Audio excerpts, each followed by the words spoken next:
And we're live. Welcome to another episode of At the Gigs.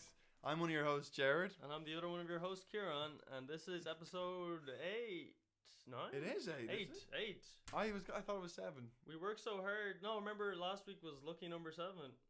Yes. We hope our listeners got lucky last week, as we said. Because we certainly didn't. Yeah. One listen. Yeah, one view. listener. Yeah, I mean, it's gotten to the stage where if a podcast falls in a forest and there's no one around to hear it, did it ever exist? Yes. Yeah. Are we just speaking to anyone? And it's funny, it's coming at a time when I'm promoting the podcast more. I'm like calling myself a CEO on LinkedIn. Yeah. Like it's funny. It's like well, then again, we address it. We had a successful week though. We've got. We did have a successful week. Yes. We had a 1,200 euro day. Yeah. We got a beautiful Canon 80D for a film we made. Yeah, an offshoot of our musical interests. Yeah, so we in our spare time. Yeah, spare time. Busy man, hardest working man in show business. Yeah. So yeah, no, we had a good week. It would have been nice to top it off with looking at our view count and seeing, I don't know, maybe 10 listeners. But, yeah, just some, like the lowest double digit would be okay. Yeah, it'd be nice if.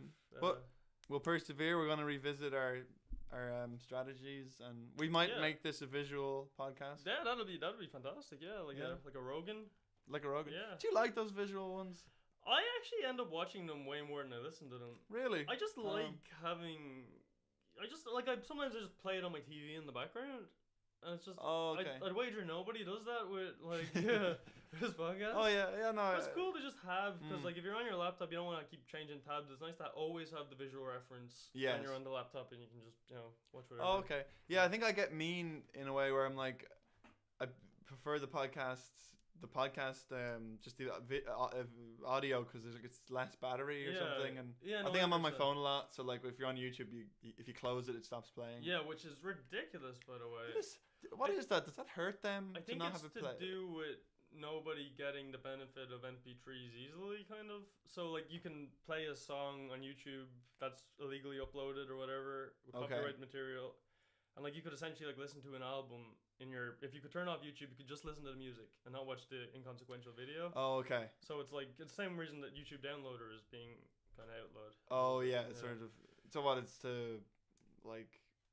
So is it to make like? Oh, I've heard that like the record business sort of hates YouTube. Yeah.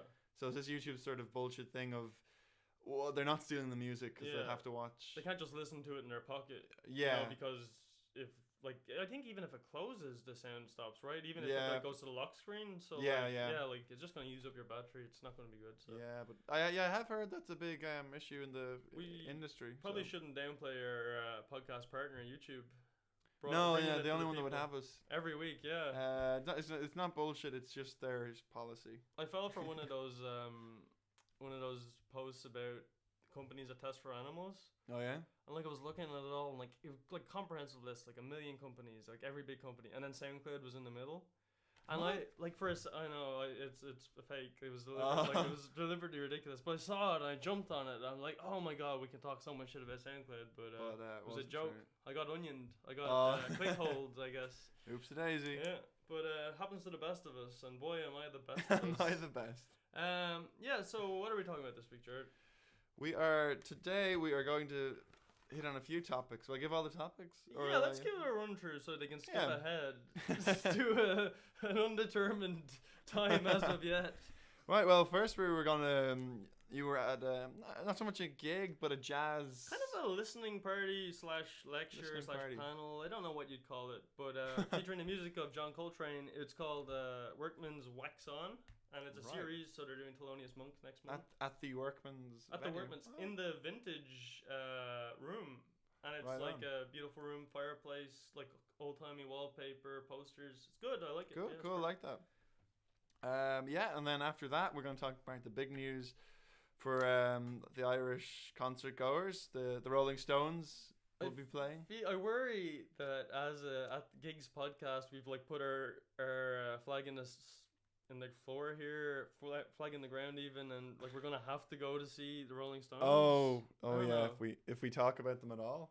No. I just feel like it's implied that we would for the good of the public. Yeah, but anyway, maybe we'll see. Maybe pay us. Maybe we'll go. Maybe we will.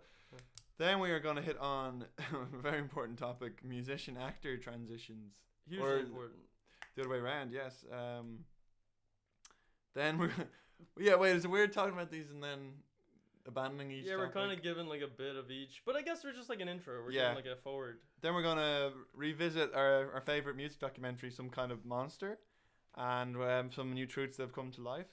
And finally... Well, not really finally, but another thing is we're going to talk about Metallica related again with Jason Newsted and a metal EP he released in 2013 that I recently listened to. Nice, so bringing it to people's ears. So yeah, here we go. So jazz, yes. Okay. So yes, as I said, I've been lucky enough to be in attendance of a wax on session with several. There was I really should know their names, but there was a music teacher from UCD. Okay. Music lecturer. There was an Australian guy who was like a famous jazz guy or something. Right. Okay. And there was another guy who has played with actual people. His name was Ronan something. Apologies, no one will hear it anyway. But he actually played with people who played with Coltrane. So he was close to. He played with people, as he said, that could call him John. Oh. Which is kind of cool. Wow. Like there's a million Johns, but like if the only John you know is Coltrane, that's kind of cool. That's pretty sweet, yeah. And it was moderated by another guy who I don't remember his name. Yeah. But yeah, so it interesting format. We played snippets of music, a lot of it sweeping 9-minute songs, 13-minute songs. So we got snippets, we watched some video footage, and they basically just told us why it was good, which I think I needed more than ever for jazz because I'm trying. It's something you have to actively engage with, you know, you have to kind of, but it's just the attitude that was amazing to me. Like they had this the jazz mindset is you don't begin learning a song until you're bored playing it. So it means that like standards can take on endless shapes. They can always be molded into new things and stuff, which is fantastic. It's like, it reminds me of like I read an article about director's cuts. Yeah.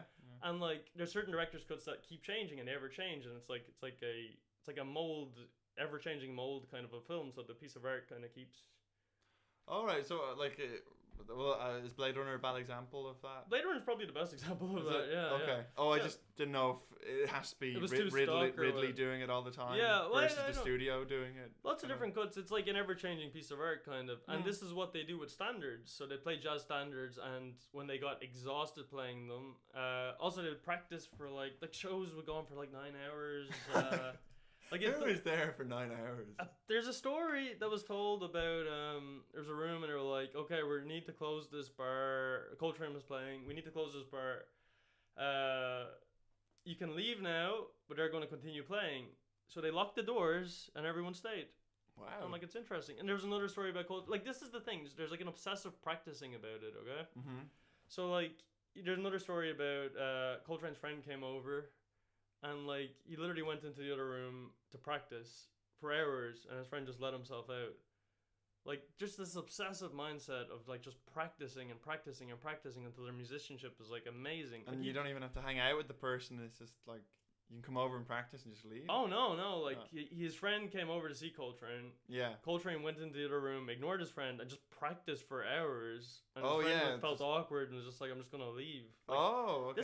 Like, you just don't see this. Like, there's something so precise, so dedicated. That can only really be developed. And I would doubt that there are many musicians today that would actually have that mindset of like practice in all of your spare time. He'd go to the bathroom to practice. Like he would practice in every second. Yeah. And it's like, and apparently when he first came around, he was dubbed like the Antichrist of music, Antichrist of jazz, because it's called sheets of music. You might be familiar with that term. Not like literal sheets, like music sheets, but he'd like layer patterns on top of patterns, like different scales on top of different scales. Right, okay. And apparently jazz would always be traditionally in the one kind of scale, like every instrument would be played in the same, I don't know what I'm talking about. Oh, right, so in a band, like they play different scales and stuff like that, you know, like, so everybody would play like that or something. Okay. I could be wrong, like, correct me. That's what I took from it anyway. But he would layer different scales of instruments on top of other ones. Okay. So it would be like super complicated and super kind of like intricate music. All right, okay. Yeah, and it's just like, it's hard to go back to listen to the Foo Fighters after this shit, you know. Yeah, there's definitely that. Like, when you listen to other styles outside of rock, you definitely get your ears cleaned out a bit. Yeah, like there is that stock rock just. I'm still trying to, you know, do more to listen to it recreationally, kind of. Like, Yeah, in a I've listened to it pleasurable very way. little out of this context, but I think in terms of like educating yourself with regards to jazz, like it's so beneficial to go to these things. Like Wax On is a very important series of events. Yeah, it seems like a really nice cultural event where, like, you know, if you go to some gigs, it's all about the pints and stuff. It seems very like you can show up in a suit and just like. And boy, like I was the youngest person there, probably. Yeah, or second youngest person there. But yeah, no, like just a bunch of like old men there that like jazz, and like the atmosphere was just like it was surreal, you know. Like I love Workman's always, but it was nice to go from like the loud music club place into this tiny room with like a completely different age profile of people, and it was cool. Oh, that's it's rich, like a warm like little experience, and yeah, I'm just kind of like I'm ready to go all in on jazz. I'm trying to understand it. I'm working hard, you know. Yeah, no, it is a special genre. I remember seeing I think it was in Cork, Ginger Baker, and he had like a jazz band. But like, I mean, I was enjoying it, but there's not really like a hook.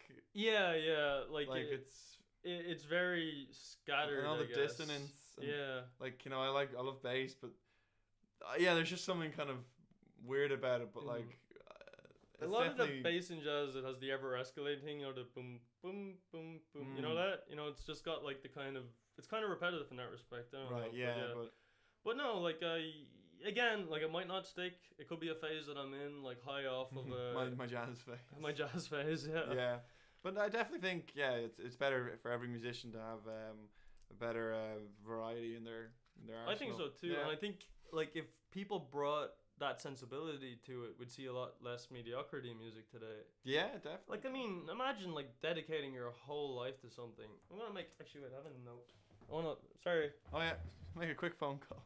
Yeah, it's got a job interview, guys. Let me see what I got here. I was gonna say something else, just in case. I might have covered it, but I feel like there was something else important that I was gonna say. No, nothing else important. That's hilarious. God. Well. But yeah, would you be open to attending the Thelonious Monk gig? Yeah, it would be, because Andy Summers of Police fame is coming here in May, and he's the big Thelonious Monk fan. Fantastic. So that'd be interesting to. I mean, he's one of those musicians as well. But in the Police, I mean, it's pop, but there's sophistication, and like there's a guy with their jazz knowledge that definitely, because a lot of songs are just, do do do do do do do do do do do do do. Someone that can break away from that and still remain within like pop songwriting. Yeah, no, totally. Is much more interesting. It can be so applied to things. Like my favorite band, Slaughterist. I talk about them a lot. Oh yeah, you like them a lot. They all came from jazz backgrounds, and their music is way more interesting than like. They've gone a while, haven't they? Yeah, like 2011. I want to say maybe before that. I don't know, but yeah, they have albums, 3 albums, I think. Very good. They're good. Nice. Yeah, hope they get big. Okay. So on the next order of business. Sorry, I'm clicking the pen like Mel Gibson. Circa Joe Rogan's podcast. So the Stones are going to be playing Croke Park. Yes. What was the date? You said May? I thought it was May. Maybe it's sooner or later? I thought it was June. Rolling's Stones. They're interesting. I like that, honestly. I like that marketing campaign, of having just logos across town. It's kind of cool. I was really May 7th. Oh, right, you are.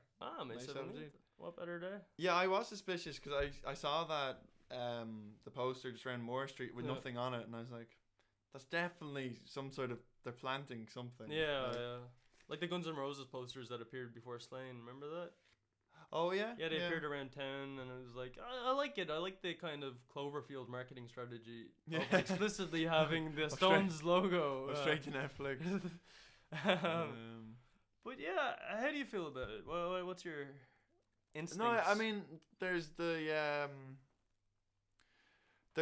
a part of me where you're just burnt out from, I guess there's going to be the scalping, and then there's going to be the TDs on Radio Nova complaining about the scalping, and there's going to be no legislation, and probably residents in the area are probably going to endure some. Yeah, well, that for the record, I think they're totally right.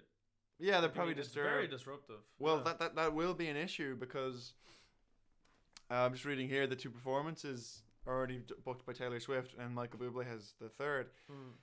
And well, it says here Akon Promotions and Croke Park are seeking to circumvent the planning permission by applying for an outdoor event license from the city council. Because do you remember the Garth Brooks fallout? Yeah, for 5 nights. Disastrous. It's 5 or none, everybody. Yeah, like, but that was a piece of shit. Yeah, but yeah, again, the residents were able to block it. But I think it was on the fault of the promoters because. They just thought they could do it. Yeah, it's like very arrogant, like to just assume that. How did you? This is vaguely off topic, but it's about Garth Brooks. I was shocked that like 400,000 people. Well, I know 400,000 tickets. Anyway, I'm sure there's a repeat offenders. Yeah, offenders is right. But like that was jarring to me to like. Because I was never in that bubble, okay? But like I thought I knew enough about music to know what would murder in Croke Park. Yeah. And like that's 400,000 tickets. Like I couldn't believe it. That's so much. But even from a radio play perspective, I just never heard anyone ever talk about Garth Brooks. Right. like he just is the biggest star in the world, and it completely went unnoticed. Unless maybe in the countryside there's a different vibe, but yeah, like just never was. 400 expensive tickets, no less. I'm sure it wasn't like 33 euro tickets. Maybe the real cheap seats up in the top, but I don't know. Yeah, it was crazy and. Yeah. But sorry, Stones anyway. No. What was the dead air? Dead air. But yeah, I mean, I'll see if they can get it through because they're not supposed to be playing more shows here. Whoa, give that more publicity. Yeah. Yeah, no, we're just getting Croke Park in trouble. Well, I mean, part of me was like, I think the Garth Brooks controversy, the residents, can they not just quit crying? But I completely forgot about the GAA stuff. Like, there's matches there constantly. Yeah, like I mean, like every Sunday part of the year for part of the year. Like so it's like it is like a lot. Like what concert match? Like who cares? Like just I guess concert is different because it has the roar and thumping music. Yeah. So maybe it's more disruptive. I don't know, but yeah. And I think the tickets as well. I think they did a lottery. The fact that not every resident gets a ticket. Really? That would put me off. I'd be really annoyed. That's bullshit. There's 80,000 fucking seats. Yeah, like they could easily house every resident. Yeah. And still that's what I was thinking. How far? Yeah, where's the border? Is the border? Yeah. Yeah, they probably have to do. Yeah, no, I mean, I take it back. I understand the lottery. But yeah, I was wondering with the maybe with this as well, but the Garth Brooks incident. Was there a conversation where like we will give you €2 million to let us do this? I don't know. Like we'll give you like we'll give you a community center or something. Yeah, would it be worth their? Oh, it definitely would be. But I mean, at the same time, I admire them for not being so petty, or well, are they being petty? Well, yeah, like they don't just drool at the money side. They stuck to their ground because I mean, it's their residency area, it's their home. Also, like I mean, beyond just the sound disruption, like honestly, the area is probably only left in a pretty shitty state with 80,000 traffic. Like. Rubbish, all that stuff. Yeah, and getting ambulances in and those that rowdy Garth Brooks crowd. Yeah. There is that unsexy part of events where you have to make sure there's fire stations nearby and like just the traffic of people. When you think about it, like the potential of one of these 400,000 people suffering an illness. Yeah. At that time, like it's way more likely than just not happening. Yeah, it's probably an older crowd. Something, I don't know. I'm just saying, like, come on, grow up, Croke Park. Yeah, or whoever Aiken Promotions. I don't know who we're talking about here. Yeah, like I think MCD did it last time. MCD. But at the same time, I don't really care about promoters. Like. Yeah. Oh, did you see Hot Press had like a thing about the best venues in Ireland? Oh, really? And I'm trying to think. The winner surprised me, but it was interesting. So I was thinking we could talk about what we would put as our favorite venues from big to small. Yeah. Huge to So what's your favorite venue? I mean, I don't know. Are you stuck to the format? No, I don't mind. No, I was just looking at the notes. It's just like music actor transition. Oh, that's what we're supposed to be onto now, I guess. No, like as if that's like really important. Probably. That's probably the stupidest point in the history of podcasts. But I like it. We've got gold on that. Like we're talking. It's like about Alex Jones just ranting about something. I don't know. Maybe a toss-up between Button Factory and Whelan's. Button Factory is wonderful. I only discovered it recently for you. Yeah, no, it's really just Button Factory, Whelan's. Probably Button Factory more because... Yeah, I mean, that was actually a joke. Yeah. When we went to that really busy gig. Did we go to... Or maybe... when I was at Bowie Fest. Yeah. It was packed. Button Factory? Whelan's. Oh, yeah. And, like, just to the point of, like... I can't... Like, you were scared to get a drink because there were so many people blocking you. Like, you were just like, as soon as I'm going to piss off so many people trying to get that drink. Yeah. I think Button Factory's, like... its layout is more conducive to watching on. Like, I think a stage should always be risen in a lot of ways. Yeah. I think it helps, like, organize the crowd because people are more civilized. Like, it's not there's packed that sort of out. wall. Yeah, because like you have to stand at a certain point. Yeah, I don't know. And the sound in the Button Factory is much better than Whelan's. Yeah, I think they're. I think there's. Have you seen their sound desk? It's like kind of in a booth. Oh, they have it. Like you can see it at the venue. Yeah. I feel it does look kind of bigger than the one in Whelan's as well. And like I still love Whelan's. I love the atmosphere in Whelan's. I like it, but I do think Button Factory changed everything. Changed my life. Forever. Yeah, that's what we're here for. Yeah, but I think definitely it's a live venue. Whelan's is probably a better overall pub. I don't think. Yeah. Like Button Factory's, there's not really great drinks. Yeah. In terms of pints, and then also like Crowbar. Oh yeah. Like remember we saw those comedians? Oh yeah. Like, that Jesus was Christ. Rubbish. Worst gig we've ever been to. Oh, you're telling me. It's entertaining, I guess, in a bad way, but Usain Bolt. Yeah. Yeah, God, those guys sucked. Yeah. No one was funny. No. There was one guy that was just this cliche Irish stuff that was just rubbish. Yeah. Then there was the MC that was rubbish. Atrocious. And then there was the other guy that was kind of depressing. Like he was sort of the most out of shape of the two out of shape comedians. Oh, was he the Usain Bolt guy? No, you know the other guy. More the other guy was kind of more dark. Like he seemed more fragile, kind of more of a dark sense of humor. Oh yeah. Like definitely bullied. He got a bit heckled, and I was Yeah. like, oh dear God. Yeah, no, I was rooting for him. Yeah. I wanted him to make it through it and do well. I think I was probably more generous with my laughter for him out of just. Can't remember a single joke. I hope this goes well. Yeah. Yeah, what was his tone like? Don't you ever just kill everyone or something? It was very dry. Oh, Kevin Smith looking guy, kind of. Speaking of Kevin Smith. Yes. You heard about the massive heart attack, right? No. Yeah. Really? He's still alive, but 100% blockage in one of the vital. No way. And lucky to be alive by all accounts. Oh, this is only like seconds ago. Yeah. Oh no, like 17 hours ago. Kevin Smith survived a widowmaker heart attack. Yeah. He's like known for like killing everybody. This particular heart attack. I thought he lost loads of weight. I know. Imagine getting fit and then having a heart attack. Like, it's gonna be a huge bummer. I mean, even if you have a heart attack and you're not fit, it's probably a huge bummer. Unless it's a case of you lose the weight, but internally there was still the old some damage. I guess, yeah. Like maybe eating, you can eat shitty and still be skinny. It's not always. You could just have a bad plumbing. Yeah. But I'm glad he's still going. That would have been one of those deaths that's just kind of like, just sucks. It's a shame. You're just kind of like. I was sort of flirted with him, and now he's just completely just gone. I'd feel bad for not being a big. I was never a massive his fan, stuff but not to the point of much. being offended. But I've enjoyed him. I like his spoken word stuff. That's entertaining. He's a good storyteller. Oh yeah. I love when he just sounds at theaters just talking shit about Bruce Willis. Yeah. It's like, what is this? Like, who thought this is an event? Here you just talk about fucking Bruce Willis. Yeah, no, he's. I'm happy the world still has. What's his name again? Kevin Smith. I was going to say Kevin Spacey. Oops. Yeah, whoops. Maybe it's time to go vegan, but the point of this post is to tell you that I faced my greatest fear tonight, and it wasn't as bad as I've imagined it'd be. I don't want to end my life to end, but if it ends, I can't complain. It was such a gift. Well, I mean, in fairness, he has had a rather remarkable life, making movies on his own, his completely own terms, I guess, in many ways.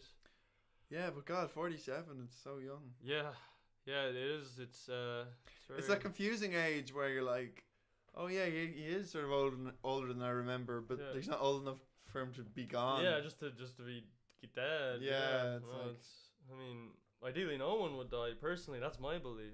You know. Yeah, I don't wish ill will on anyone. Of course not. So, no. God, I wonder what it is like to get a heart attack. Yeah. Are you always wounded? You know, there's like, I remember as a kid, people like, I'd hear mortally wounded. Yeah. And I think it means that you're gonna die, but I always thought it was like you're always gonna carry this wound. Yeah, like, until your bitter end. Yeah, your bitter wound fighting end. I was listening to a podcast with Dana Kirby on it. Yeah, he was on Mark Maron. I know we're off, but no one's listening. No, I just was thinking about him. Like, I do like Dana Carvey, but like, I don't know, some of it's was just awful. Yeah. The Aer Lingus stuff was dog shit. Oh, Prosciutto's. Yeah, like we have jazz nights. You idiot, like fuck's sake. Yeah, I know who Thelonious Monk is, bitch. Yeah. Irish star. But he was on Mark Maron's podcast and he was talking about his heart, okay? And it's like they gave him heart surgery because he had like a hereditary heart condition. Gave him heart surgery. Okay. They replaced the wrong valve. Then he had another massive heart issue. And I'm like, whenever I think about the intimacies of our, like the intricate details rather of our art, it's like, it's so, it creeps me out. It's fragile. It's like, it's weird that it can attack you at any second. I don't know. Our engineering is nuts. Like your body temperature and dehydration, and there's a lot going on. No, like, it's intricate. I'm glad we have a biology podcast. Which brings us to speaking of biology. Yeah, speaking of David Duchovny is a human being. He was in Californication, a show about a certain element of biology. Am I right? You don't have to tell me. Yeah. But yeah, I was on Instagram today. Yeah. You saw a picture of him, and he's fronting a band. Yeah, that's always jarring to me because I don't doubt that there's some undeniably talented actor and musician combos. And I have heard a lot of things where like musicians want to be actors want to be musicians. Yeah. I think it works very well in the reverse. I love seeing Tom Waits act. I love seeing Iggy Pop act. Yeah, I mean, in a campy way. I know you don't mean Jared Leto, but like, still like I guess he went back and forth. I don't know where he started. Okay, that undermines the argument. Yeah.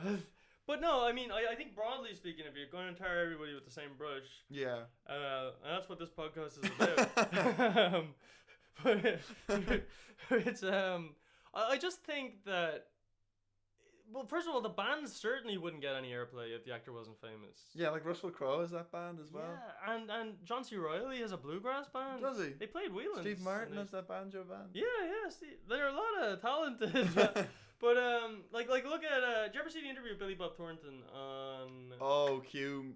Yeah, and he's like that was surprised that the guy, or he's like angered that the guy knows him for being an actor. Like, fuck off. Yeah, wasn't it so funny? He like mentions it, and then he asks Billy Bob Thornton a question, and then he just talks about him and his brother like playing in their room with like action men. Yeah. Completely just avoids talking about anything. He just downplay and it. then he brings it up. Yeah. But yeah, like exactly the brand name. Like I remember watching that interview and.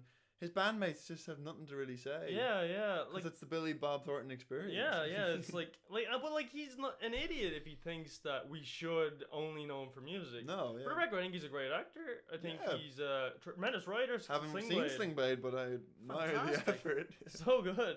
But yeah, like I mean, like I don't like people that downplay what has made them famous. Yeah, like you should run with it, and you should.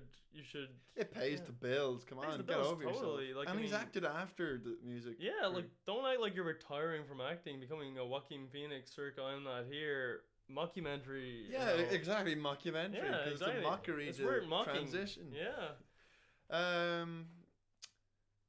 Yeah. Oh, then the Keanu Reeves was in that band as well. Was that a supergroup? Was it with?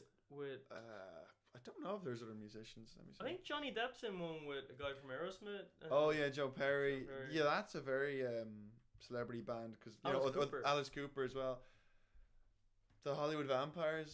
Is that what they're called? Yeah. Oh, that's a cool name. I don't like. I mean, they have actual musicianship pedigree, I doubt Johnny Depp is the creative force behind that band. No, personally. So they could conceivably have some good. Yeah, Dogstar. That was. What's that? He was the bass player in the band, Keanu Reeves. Oh, okay. Of course, he's the bass player. Yeah. Like, whoa. Yeah, it's too spacey and Kevin Spacey spaced out, and I don't know. I like Keanu Reeves. Rewatched Knock Knock recently. Everybody should watch it. Oh, come on, you've seen that like 4 times. No, I love that movie. It's a very fun experience. It's just fun and stupid. I think people that go in edge their seat with high stakes, it's a bit like ridiculous. Like but maybe it's, I don't know, it's a sense of humor, like the whole like you suck back. Would anyone actually find that funny? I don't know how you couldn't. No, also, like, just watching it, I think Keanu Reeves, he seems like a wonderful man. He seems like a very nice person. I've seen him. But, like, there's not a scene in that movie that you can honestly believe that Eli Roth at the end of the day was like, I think Keanu got this one. It's in the can. Yeah, like, I mean, everything had to have just been like, well, we're dealing with Keanu, And why would he even want to be in the movie? I don't know. It's like, I mean, he sells the movie, so maybe Eli Roth has to kind of just cave to. But why does Keanu Reeves want to do it? Yeah. But I have to say, like, I mean, from just a script level, like, you could see why it would be fun if done right. Like, I think it would have benefited from more of like a fever dream approach, kind of like Eli Roth's too, what's the word? Ham and eggs kind of director. He's like your basic kind of. He doesn't see the like he's just straight up with it. Yeah, it just kind of felt. He probably didn't find the "you sucked my funny." Yeah, maybe, but there wasn't a whole lot of like you. It felt very utility. There was a lot of shots that were like nice, but nothing about it felt like it had like a director's handprint on it or something. Yeah. And I feel like it would have benefited from like a more kind of woozy, surreally kind of approach, because like while you're going nauseous, sickening, but like while you're going like campy, like just go all fucking out, like just go. I still think it's a blast though. I think it's like a ridiculous, silly. I mean, I probably would just stumble in and watch it. Yeah, but, like knowing stumble in woozily, collapse on the chair. Oh yeah, and who else? Robert Downey Jr. had an album out. No idea about this. The Futurist, but that was like 2000s, early 2000s. Was this in a drug phase or was this post? I think it was like not a superstar actor phase. Kiss Kiss Bang Bang kind of era. Yeah, that kind of era. I think it was well reviewed, but yeah, for the most part, you can't do both. No. Very well. Like it's like, no, that's weird. I don't want to. Michael Shannon has a band. Does he? I'm willing to give that one a shot. I would give that a go. What does he play? He's got. I don't know. He did a Iggy Pop. He played as Iggy Pop. He took his shirt off, like rolled around the stage. Really? Yeah, I think he might have sang "Search and Destroy." And I'm like, that's so cool. Actually, if we can, there's footage. I think. Corporal. I did see him messing with the guitar in My Name Is Mud, I think. Oh, Mud. Do you know that Matthew McConaughey? Mud? Yeah, he's in it. I think I don't know, he's like a deep sea diver. I don't know, he's just really side character, but he was like jamming on a Les Paul. That's cool. No, I think Iggy Pop, but the size difference is like, is there a size difference? I feel like he's a big lurching man. I feel like Shannon would shock you if you saw him in a room. I feel like it's small. I don't think he's small, but there it is. I think he's gangly. Let's see, Corporal Committed. I am so willing to give him a shot. I feel like he has an artistic sensibility. I feel like he'd be talented.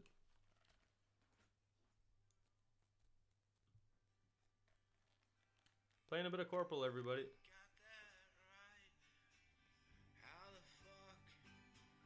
I don't think it's going to be very quiet on this, but that sounds like fun. It's alright, yeah.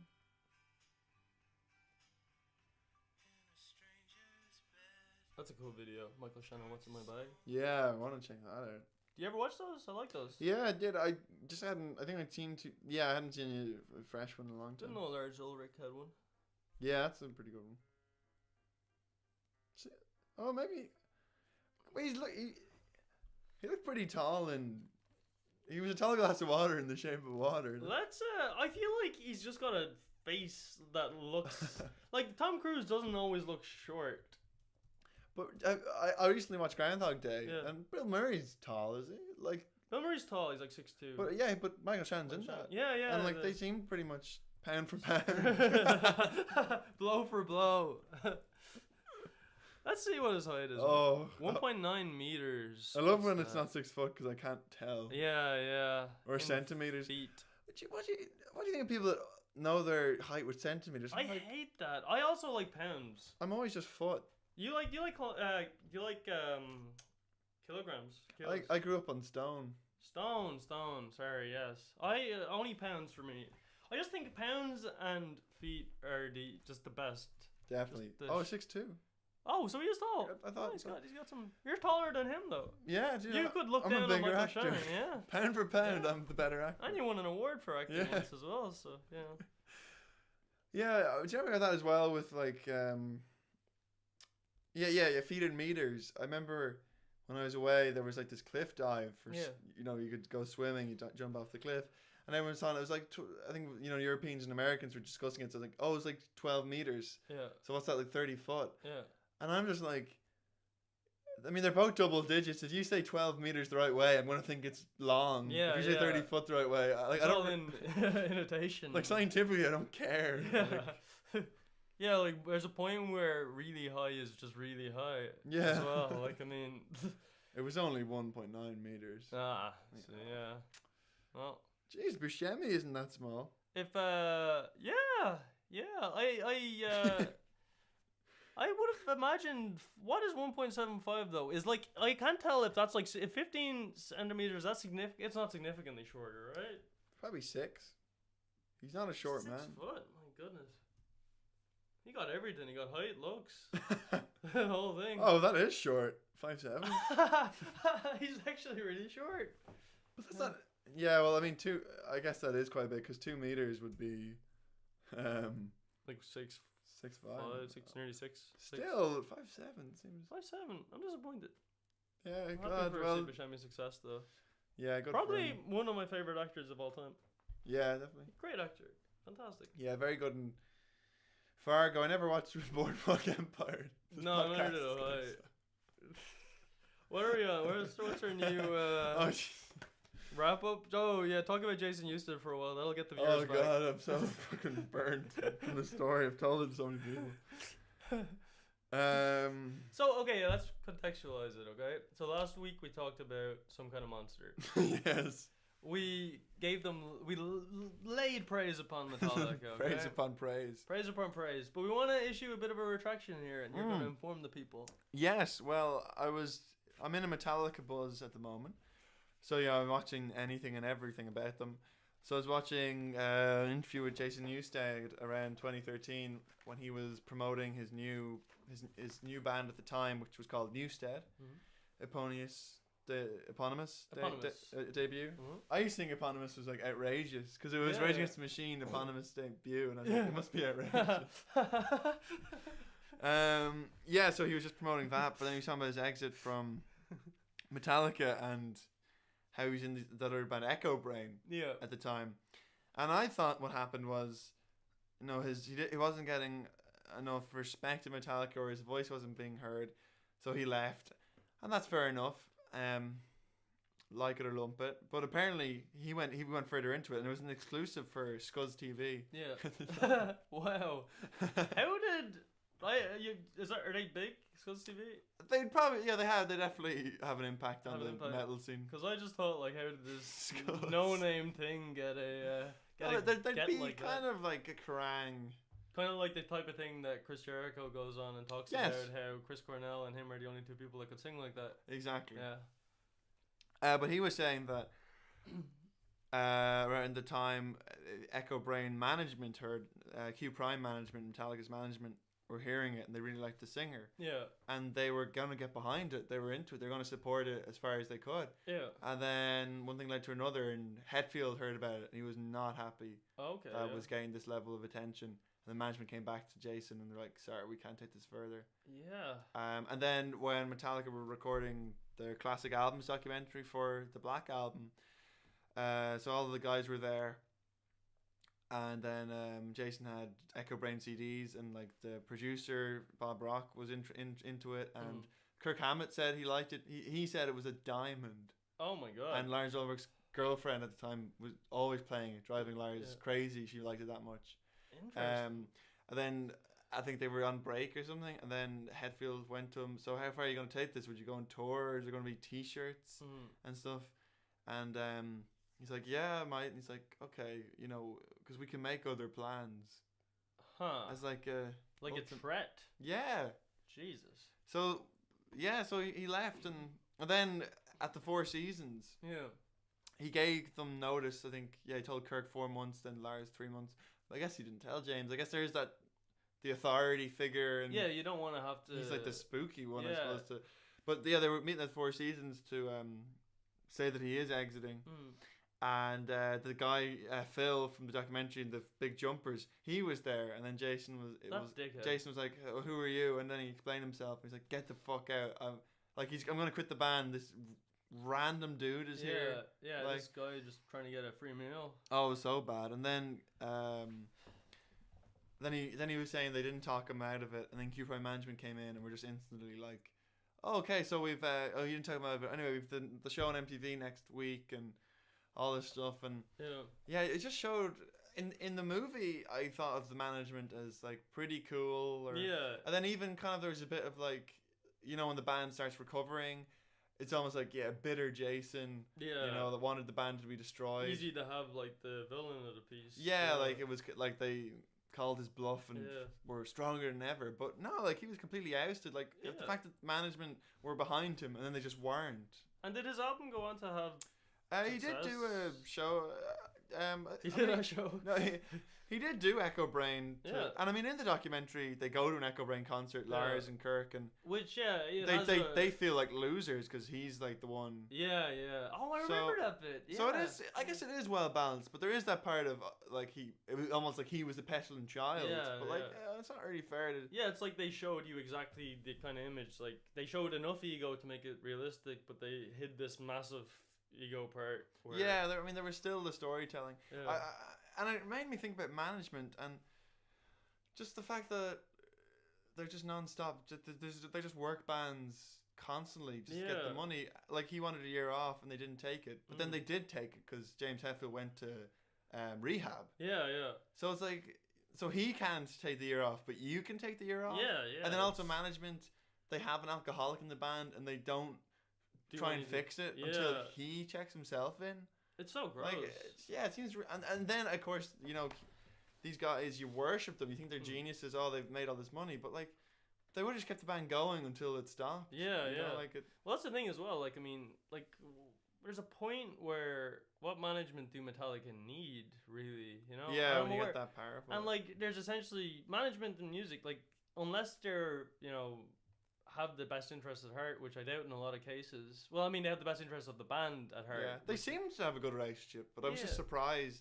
It's just weird to make how far it went, like, so much from somebody's creativity. Yeah, it's gross. Like, it is a bit, like let them keep their stuff, but like you essentially just stand there while they do something. Like an album will get attention if it's by a big enough band. It doesn't really need management. Like Twitter exists. There is that networking side and your PR and all that stuff. I wouldn't dismiss them. I had a different.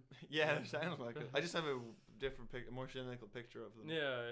I mean, who knows? Like, well, in hindsight, like, where would we be if we had management? Probably 60 listeners by now. But that was another part of it that he was talking about. Like, it is hard work, and you know, as if you know these other projects meant he wasn't into Metallica, because he's saying you could plan something with your family. And you just get a call last minute and you have to go on VH1, hang around for 6 hours, play for 5 minutes, 2 minutes goes out, broadcasted. And it really did make it kind of a 9 to 5 thing. Like, it's great, but there is that just, you know, you see rock guys on stage, you think they're gods, but there's just this endless, like, it is just a grind. No wonder there's so much alcoholism and drug use. Like, it's a lot to, you know, when, I'm sorry, I keep using the analogy of the Foo Fighters, but remember when they talked about the famous analogy of the Foo Fighters? But one listener heard. Remember when they talked about in Back and Forth, they talked about doing shots every night, and then it became a bunch of shots, and then it became a thing, and it's like, Yeah, you do have to figure out ways to keep yourself interested when the grind gets that fucking monotonous. You know, I don't know. Yeah. Because press tours is the German press, the French press, the Irish press, the English press. Like, it's a lot of saying the same shit again and again and again, and then singing the same shit again and again. Yeah, and again, like right? so. I mean, it's definitely the best part of the job, but I don't know. So it is tough. Yeah. But he came out singing. He owns a square mile, which, as we just talked about meters, doesn't mean anything. Yeah. But 640 acres. Yeah. I still don't know what that means, but that's a lot of land. Many meters. Yeah. But he's signed like I guess because he's not getting the same payday now. But he talked about investing and stuff, and that made me think about those sob stories about musicians that are broke. I don't think there's any excuse to be broke. I really don't. I think if you make a certain amount of money, you should never go broke. Like if you make, honestly, even $1 million, I have difficulty sympathizing. I know it's not the same as it once was, but like. Certainly 3 million. If you lose 3 million, like fuck you. Yeah, like not fuck you. Pull a Brendan Fraser. Yeah. Because you have to be smart. Like you don't buy overvalued property. Yeah. And if someone gives you $100,000, you don't just have 100,000. You should buy stock or precious metals. Yeah. Or something. What's the rule? If it appreciates, buy. If it depreciates, rent. That's the rule. It's a good rule. Okay, that's good. I like that. But the same, they'll say Bono, money hungry, has stocks in Apple and stuff. But like, you have to use.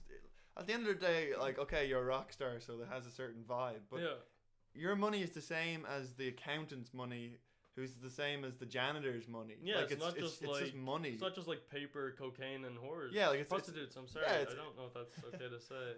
We're PC here. Whores of either. Yeah. It's actually on you thinking we're being derogatory to one gender. That's it. I feel like David Brent now. He's in the news again, so that's not Life on the Road's on Netflix now. The special's coming out in a couple of weeks. It's a special, yeah. Yeah, so that's good. I'm excited for Basis Yeah, Life on the Road was good. I mean, it does kind of repeat The Office stuff, and then the same, I guess, Extras does repeat The Office. Yeah, I do think Extras had a more kind of. Extras was quite sweet as well. He was very good at finding a heart. I think Derek may have been a step too far a little bit. Yeah, and I was just kind of tired. Super interested in that, because he definitely did corner the market on having like kind of, not gross humor, but kind of. Cringe humor, I guess, but it always had a heart to it, which is good, definitely. And that's his skill. That's great. I watched the Christmas episode with Dawn and Tim, and I was a bit like, that's nice. Yeah, so sweet. Yeah, like the end of it. So he did it very well. Yeah. But I mean, David Brent, he does the band. It's a good gig. Yeah, no, if you want to watch a music film, you should watch David Brent Life on the Road, because the basic premise is he uses savings from his office job to pay musicians to go on tour with him. Yeah. So it's a musical. Yeah, totally. It's the grind that we talked about. Exactly. And God, you really do feel sympathy for him when he's just maxing out his credit cards and just spending so much. And the band are like in the bus. Isn't there a bit where like the band are in a bus and he's like traveling separately? Yeah. Yeah. It is. It is hard. Yeah. That's a better film than I gave it credit for at the time. I thought it'd be just a cynical, like not even a cash grab, but just kind of tired. I'd be good with just like a BBC extended special, like kind of like I don't know if it needed a cinema release. I think it would have been looked on more favorably by critics if it was like a TV one-off. I think through the BBC, if you had kind of like the Office fans that like BBC will sit down and watch a BBC. Yeah, totally. And I think critics would have warmed to it much more because it got fairly lambasted, I think. Really? Yeah. Yeah, I mean, some of it is kind of tired when but at the same time, I watched all the Office in a block. Like, it was intended to be every like Sunday night or something. Yeah, like, but so he has a sense of humor, like a certain style of humor that is in Extras and The Office and then the Dave Brent Life on the Road stuff. But like it is good. Like he's good stuff. A fine creative person. This podcast is about all creatives. So far, we've gone into music, we've gone into acting, we've gotten into a bit of biology, bit of economics. Not gonna lie, we did economics. Yeah. Well, just on that final point on the economics, I heard the same from Sammy Hagar of Van Halen fame, that he made a tequila company. Tequila company. Tequila company. Yeah. Oh, I still said it wrong. Tequila company. And he sold that and he made hundreds of millions. Yeah. He's made more money from that than from music. That's hilarious. But he did say that the money from music he was even saying that he invested in apartments. Yeah.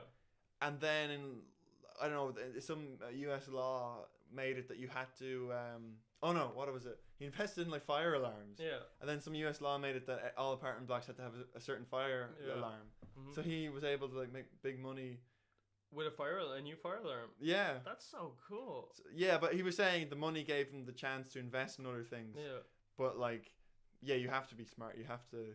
Well, you know, make money from other stuff with it. Like people kind of look at particularly artists that make money as like sellouts or whatever. But like what it's doing is it's ensuring that you can afford to do what you love to do. So you can take creative risks. You can do this because it doesn't matter if your album's a bust. If it creatively satisfies you and you have money coming in elsewhere. Yeah, like you're not held hostage. No, it's like honestly, it probably enables the purest form of creativity. I think on a big level. Yeah, like money is freedom. It is. Yeah, Newsted was even saying that he was touring and he wasn't making money. He said.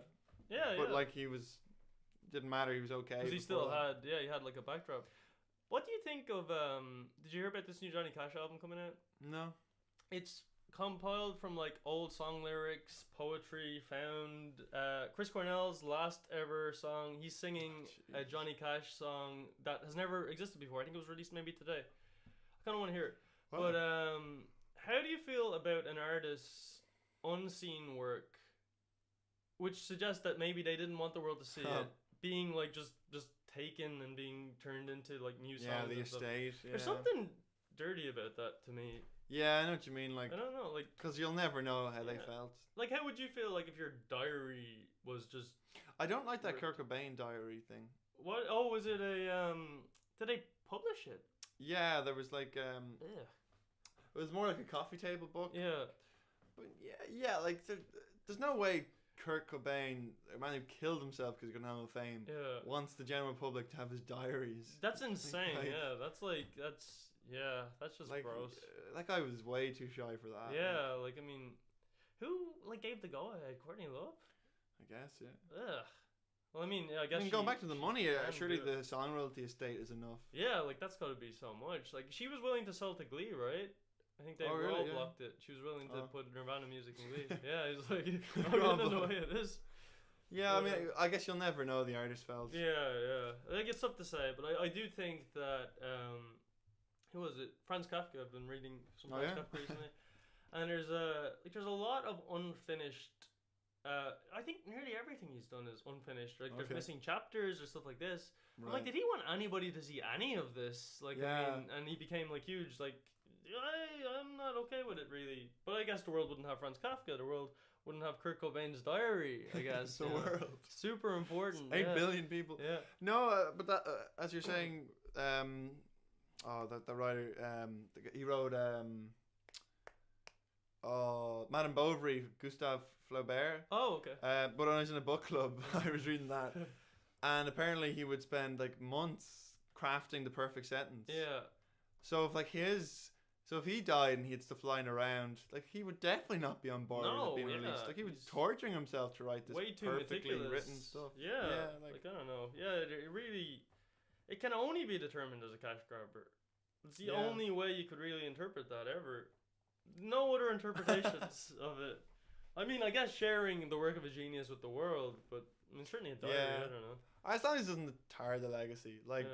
You know, the Kurt Cobain diary doesn't tarnish the legacy. It probably just fueled a toxic view of what was okay. Like, it kind of normalized or made depression cool, I guess, in a way, for like a wave of people. And I guess it's like, you mean it's fun. Yeah, or it's like cool to be unhappy. Yeah, and I'm like, this is so not okay. Like, it should not be that way. It's easy to be unhappy. Yeah. Like I mean, when you get one view on YouTube, it's easy to. Very easy to be unhappy. Yeah.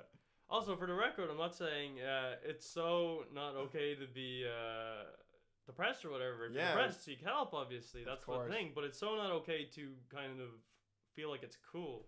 Yeah. Yeah. I don't know. I know what you mean. I guess it's just teenage angst. Yeah, I guess people just grow out of it. People identify with it, I guess, on a deep level. Yeah. Well, I mean, we could literally talk for 5 hours, but should we? I think we dealt with the podcast content. We added brain chemistry onto things as well, and through our many topics we've covered today. Yeah. Depression. So we got to see what we're going to see next. Oh yeah, okay.